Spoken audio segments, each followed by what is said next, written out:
Hey guys, welcome back to session 3 of your next gen leader training. I'm so glad we didn't scare you off yet. I have to address Piper isn't here for this session. Unfortunately, when we are shooting this, time constraints, appointments, things like that don't allow her to be here. But we got to get this done. We want to make sure we get you guys the information that you guys need to get up and started in ministry into these youth and kids programs here at Generation Church. We're so excited that you want to join those programs and get involved. And today, the session that I'm going over right now, we're going to talk a little bit about what our reporting policies are, and then just also talk about some of the kind of deeper topics of abuse, of suicide, of self-harm, and some of those things that we face, unfortunately, in the area that we are with both youth students and kids. Unfortunately, this is not an exclusively adult thing. Suicide, self-harm, abuse is not exclusively an adult thing. Oftentimes it is happening in the youth years, junior high, high school years.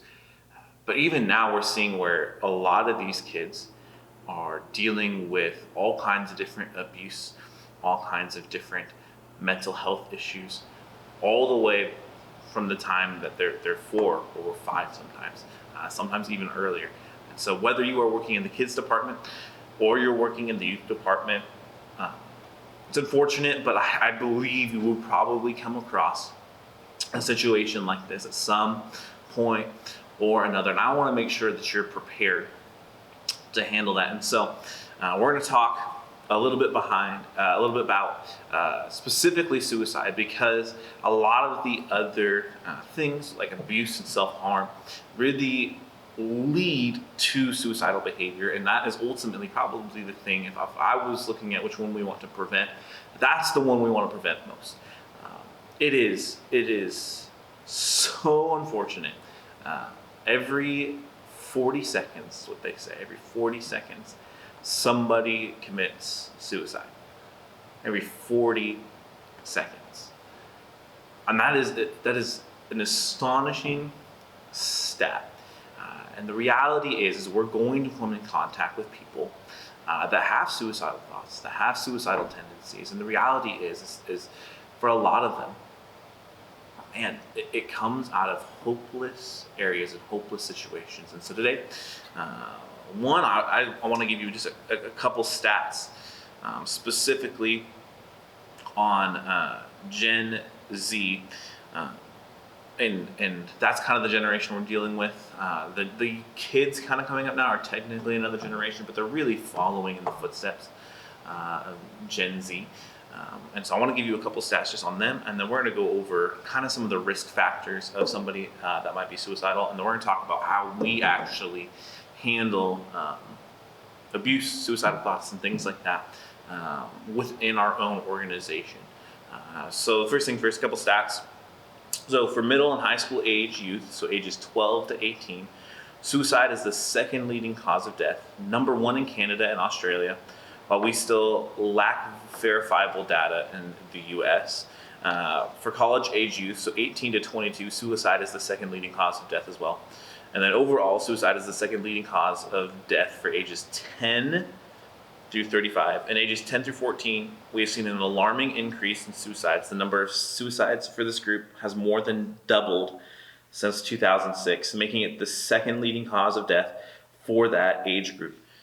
More teenagers and young adults die from suicide than from COVID, cancer, heart disease, AIDS, birth defects, stroke, pneumonia, influenza, and chronic lung disease combined. So unfortunately, what we've seen, especially over the last 6 or so years, is through our what we would call is our next gen department.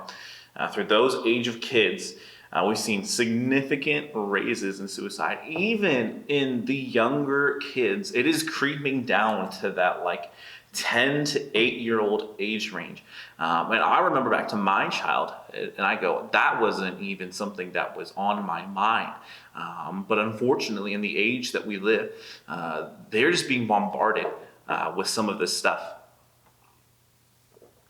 And it is so sad. And so for us, man, really, as best we can, we want to support those. We want to love those.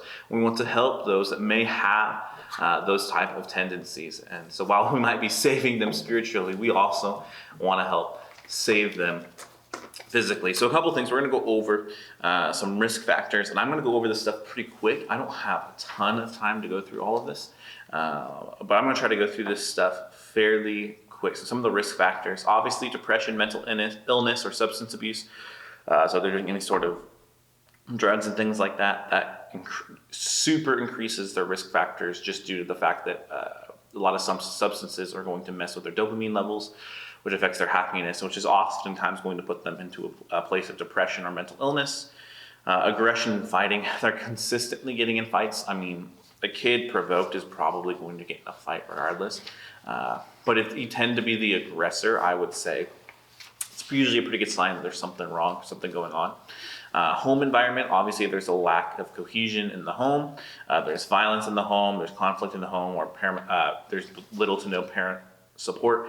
That can all lead to increased risk. Community environment, the community environment that they have is pretty destructive or has a tendency towards suicidal thoughts and behaviors. All of that stuff can increase their risk. School environment, they're struggling with classes. They perceive their teachers as not understanding them or caring about them, or have poor relationships with their peers. They have increased vulnerability. Cultural factors, changes in gender roles and expectations, issues on conformity and assimilation, feelings of isolation, especially during COVID. COVID did not help with that.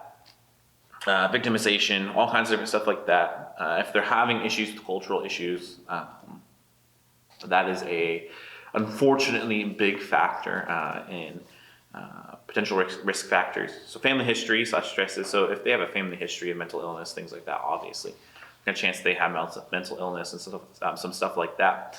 Additionally, with stresses, so family history also can be like death of a loved one, stuff like that. Also, if family has a history of like certain medical diseases and things like that, lots of different stuff like that can increase the risk factors and things like that. Self-mutilation or self-harm, obviously, if they are hurting themselves in general, that is kind of the testing the waters of suicidal behaviors and things like that. And so all of that would be a huge risk factor. Situational crisis. So about 40% of these suicides are associated with an identifiable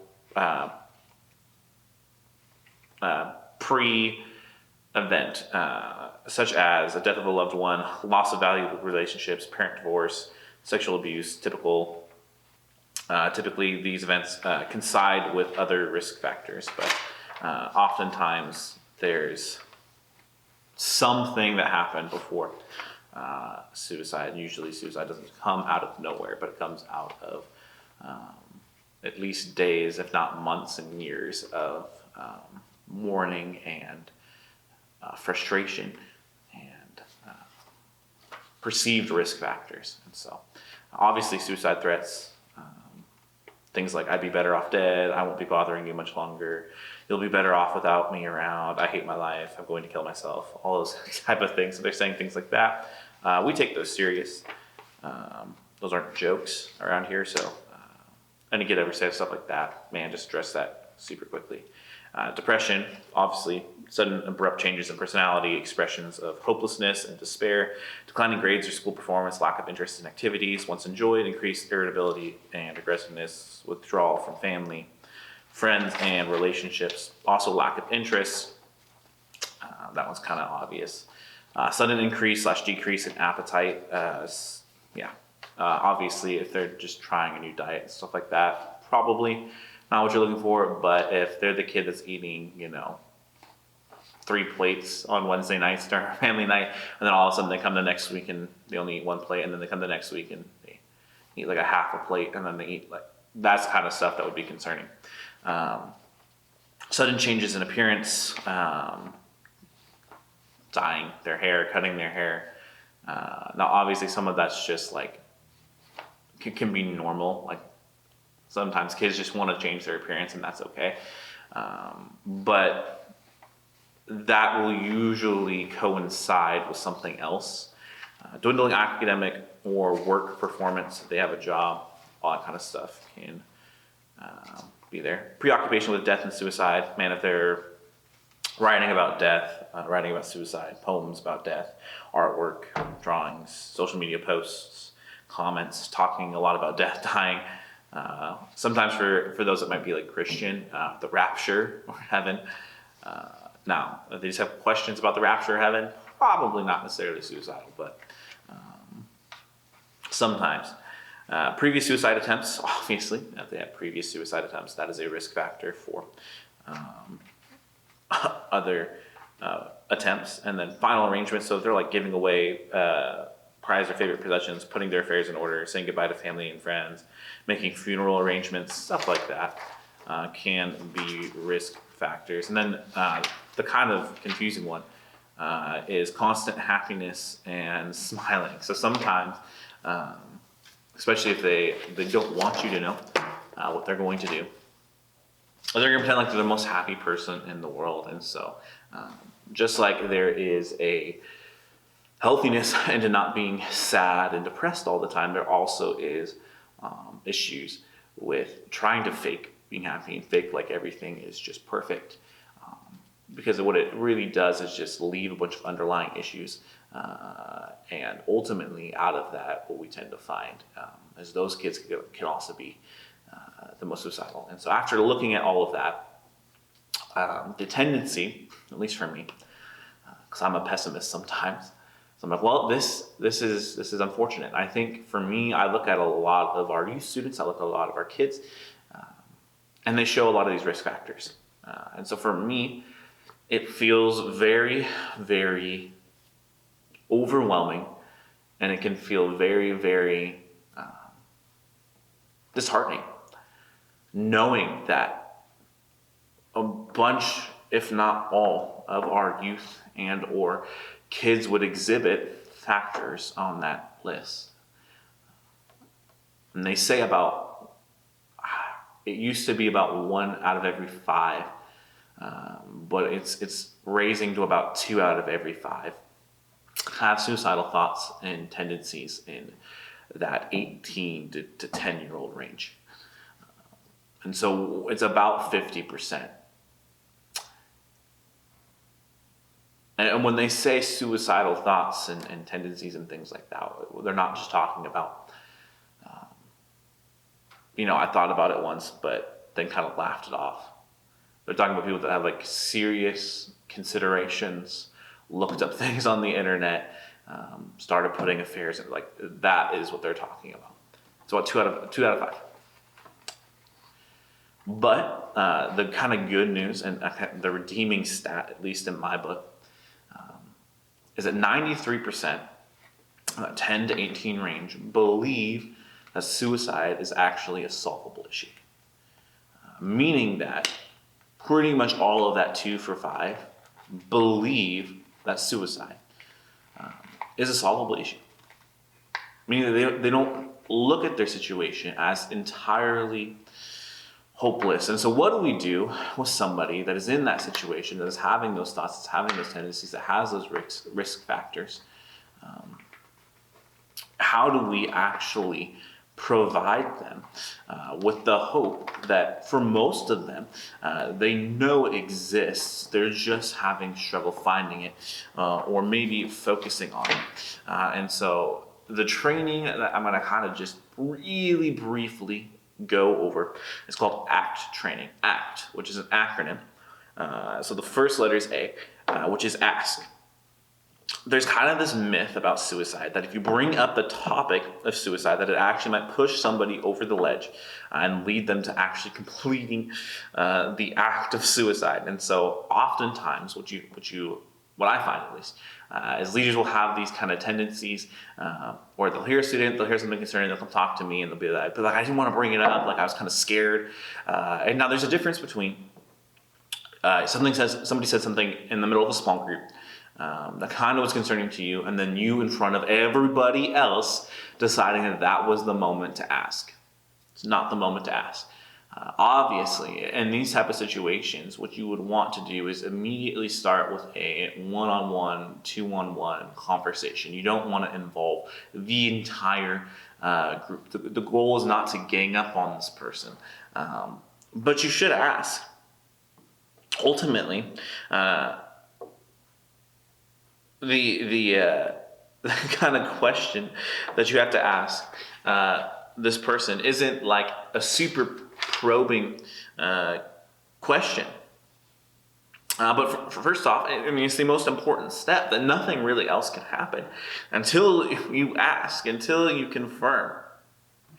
Here are the ways that you can ask the question. Ready? Have you been unhappy lately? Have you been so unhappy that you've been thinking about taking your life? When people are as upset as you seem to be, they sometimes wish they were dead. I'm wondering if you're feeling that way too. I know you've been very sad lately. I'm wondering if you've been thinking about suicide. Are you thinking about killing yourself? It's so important that you ask the question with a heart of love and compassion. Make sure you're ready to listen to them with patience and care. The goal isn't to ask the question and then immediately be like, well, and go into this like rage of talking and like trying to convince them that they don't need to commit suicide. Actually, this question is meant to open up the floor for them to talk about what's going on. So the ways we don't want to ask the question is, you're not thinking about killing yourself, are you? You wouldn't do anything stupid, would you? Suicide is a dumb idea. Surely you're not talking about killing yourself, are you? And what I tend to find is a lot of the times out of the asking of the question, the reason why I think this myth comes about is because of the thought process about asking the question. I think the thought process oftentimes is, I want to ask the question so I can confirm my suspicions, so then I can speak. And really the goal is to ask the question, not so that I can speak, but that it opens up the floor for them to speak and them to open up. This is supposed to be a disarming question, not an excuse to use the arms that you have, to use the weapons that you have. In fact, this is a question that is supposed to show them that you're a safe person. And so with that in mind, if you're genuinely going, man, they said something, and you pull them aside after youth group, you pull them aside after kids church, you pull them aside, whatever it is. And it's a simple question. Man, hey, I just know that you've been sad lately. And I tend to find with people that are this sad, sometimes they think about killing themselves. And man, is that you? Man, and the answer is no. But like, man, I'm so happy. But yeah, I just wanted you to know, man, I'm always here to talk. But sometimes the answer is going to be yes. And your response after that cannot be, well, that's a stupid idea. Well, that's not. Man, a lot of them understand it's an irrational idea. They don't need you to pile on. What they really need is an adult. What they really need is a friend. What they really need is somebody that's willing to sit there and listen. So I'm not asking them to tell them. I'm asking to listen. So the second part of our ACT training is first ask to the point to have them really tell me. I'm not telling them, they're telling me. Second part is convince. So this kind of goes contradictive to what I was talking about. You're asking to have them tell them, but then I'm telling you need to convince them. So let me make this clear. Like the progression of this is asking them, then it is listening. It is really listening until they have nothing else left to say. Once you've gotten to that point, or they've said everything they want to say, they've talked about everything they want to talk about, then we get to the second portion, which is convince. Convince. So after you listen to them, then ask, would you like to pray together to begin the healing process and accept Jesus, your Lord and Savior? So, super simple. The reality is this isn't going to work for everybody, and nor do you need to say these entire words. But the first thing, as Christ followers, should be to point them to really the only person that I know that can truly heal some of these wounds, some of these issues, some of these problems, some of these situations that they're going through, and some of these mental health issues. And so asking them if they like to pray together, super simple. And also, it's my alarm going off. Also, this is such a low bar of commitment. Start off with the low bar, then go higher. So start off with the low bar. So low bar, man, can I pray with you, right? So we can do that right here, right then. And really, this doesn't require them to do anything different after they leave. So start with the low bar. Hey, can we pray? Let's pray. Man, because there's power in prayer. Here are some other ways that you can convince after you kind of talk about praying. There's kind of two options depending on the situation. One, will you go with me to get help? So this could either be from local church pastors, professional counselors, all kinds of different things like that. Also, you can say, will you let me go get you help? So like in a situation, let's say,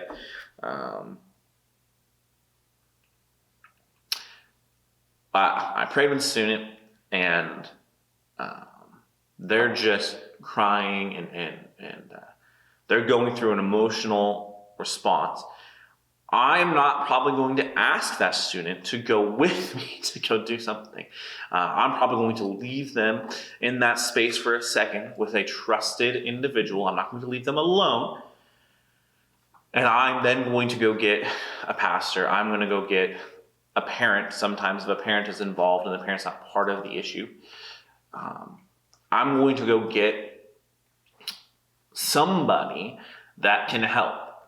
If the student is in a decent spot, they're not super emotional, probably wouldn't be necessarily super embarrassed to be seen in their present emotional state, then I might ask them, hey, will you go with me? Because that is ultimately more productive and it shows a lot more growth on their end and some practice on their end if they're actually going with you and they're partly seeking the help. Effective things to say as far as the convincing part, because in that moment when you say, can I get you help? Will you go with me to get help? Sometimes there can be questions around the motive or if you're still invested. And so some things can be effective to say around that is, man, will you go get some help with me? Because, man, I want you to live. I'm by your side through this. We'll get through this. Man, God wants you to live. He can heal you and has a plan for your life. I'm here for you. Your life matters to me. It matters to God and so many others. Things like that, where you can equate their life mattering, not only to you, obviously to God, but even to others and things like that. That is really what you're trying to do. And in the process of it, because the reality is none of us are licensed therapists. None of us are psychiatrists. A lot of us, we're not trained to deal with mental health issues. And so even for me, while I can help a student a decent amount, there comes a point where they're above my pay grade. I don't have the knowledge that they would need in order to be able to get better. And so when I'm convincing them to go seek help with me, what I want them to understand is it's not that, well, I just don't want to deal with their crap anymore. Or I don't want to deal with the issue anymore. But it's that I literally can help you no more from this point forward. Like, I don't have any more knowledge. I don't have any skill. I don't have any special program for you to go through that you can do with me. And so I need to get you to somebody that can actually help. And the reason why I want you to do that is because I want you to live. Because God wants you to live. Because he has a plan for your life. Because others care about you. The reason why you need to go to somebody else is because not only does your life matter and should matter to you, but it matters to me. When you come from that perspective, usually the convincing part doesn't take long. And then what do we actually do when we go to take action? Well, the reality is, once we've convinced them, that's half the step. I think for most of us, like if you're being honest with yourself, you're like, I wouldn't know what to do. I wouldn't know what professionals to call. I wouldn't know things like that. And the reality is it's okay to not know necessarily. The convincing part and the actual taking action part, so the C and the T in act, can be separated a little bit if you need time to research. If you need time to research what programs we have, if you need time to, it isn't like in that moment now we're immediately going to do something. You can always come to me, man. I have tons and tons and tons of resources. I can send people out to all kinds of different things dependent upon their issue, from drug abuse to abusive parents to just mental health issues and things like that. If they just need therapy, I have all kinds of different resources. So you can always take them to me. I can get you to the right resource. But the goal isn't that you're just like taking to me and like just like handing it off. But rather that I'm just kind of pointing you guys in the right direction. Because the thing is, if they went through all of this with you, you're going to be the one that they're attached to, not me. Like they didn't talk to me about this. They talked to you about this. You know the full situation. And so while yes, you come talk to me, man, I'll give you resources. But the goal isn't just to now just hand them off to me. Like the goal, really, if you're becoming a leader in the next gen department here, is like I want to empower you to love these kids. Because the reality is I can only by myself reach and love effectively a certain finite a number of kids. But if I can teach you, if I can give you any resource, if I can do things to allow you and enable you to love kids better, then we can reach the next generation of Moses Lake so much more effectively. And so really when we go to take action, whether we're going to somebody else for things, the goal isn't just to hand them off and go, okay, well now it's your job to love them, but to rather ask that person, hey, can you help to invite them in on the journey?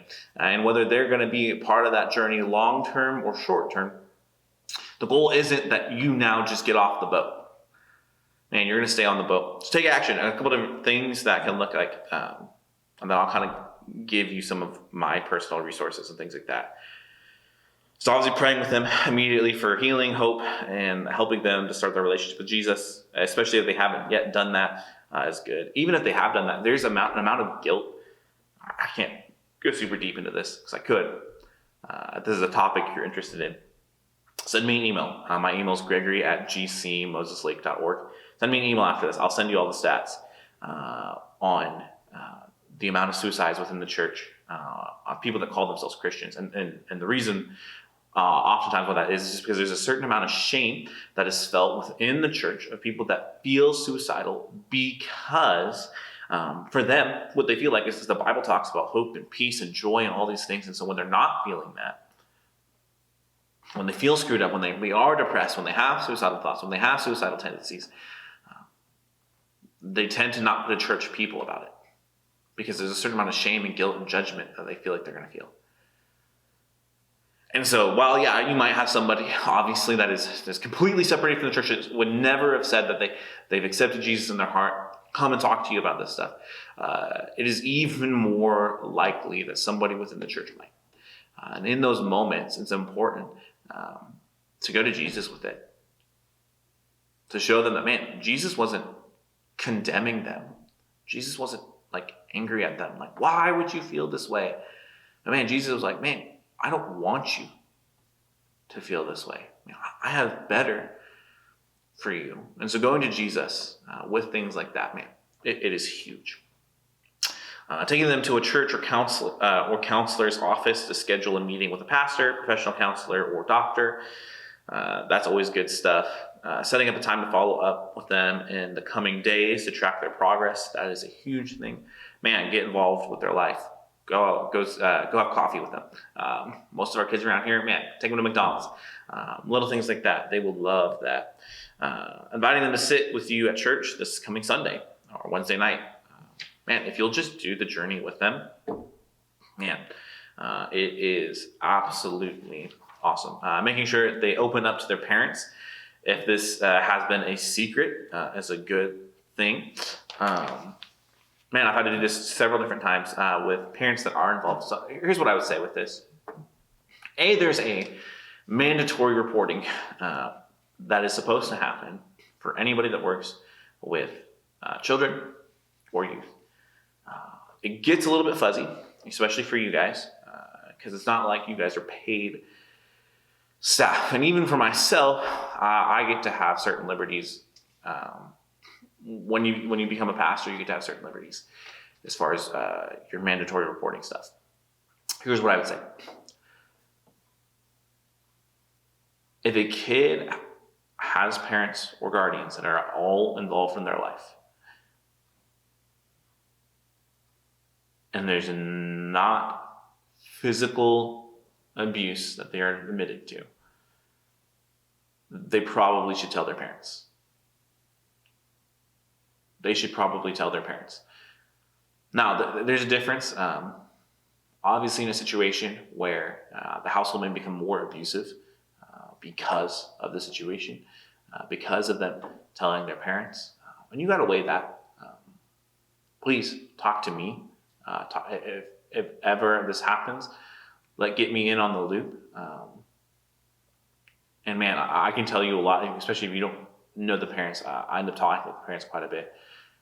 Come talk to me and I can kind of usually give you a pretty solid baseline. But we also have to understand that a lot of these kids, it's kind of popular for them. That's kind of a common issue for them to just paint their parents in a bad light. And so we have to weigh sometimes what they say against objective truth and what we've seen and come to some sort of conclusion. But oftentimes telling their parents, telling the person that's in their household, telling a sibling. Now, when I say telling a sibling, I mean like an adult sibling. I don't mean like their 3-year-old, younger brother. Is usually a good thing. Another good thing, man, remove all means of suicide, weapons, drugs, etc. Give them some healthy coping tools like going for a walk and enjoying nature, running, working out, stretching, praying, journaling, different arts like painting, watercolor, drawing, and playing music. Mental health can sometimes be tied to our gut health and nutrition. So encourage them to adopt healthy eating habits as well. Now, if the person refuses help, seek immediate consultation from a counselor or pastor. If a person that you are talking to has admitted to suicide and they will not take any sort of help, you come talk to me. And if I don't have the answer, we will call.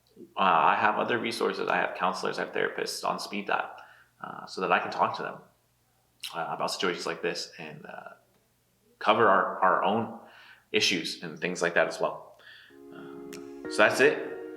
Man, ask, convince, take action. That's our goal. I'll see you in the next session where we're going to talk a little bit about some discipleship tips.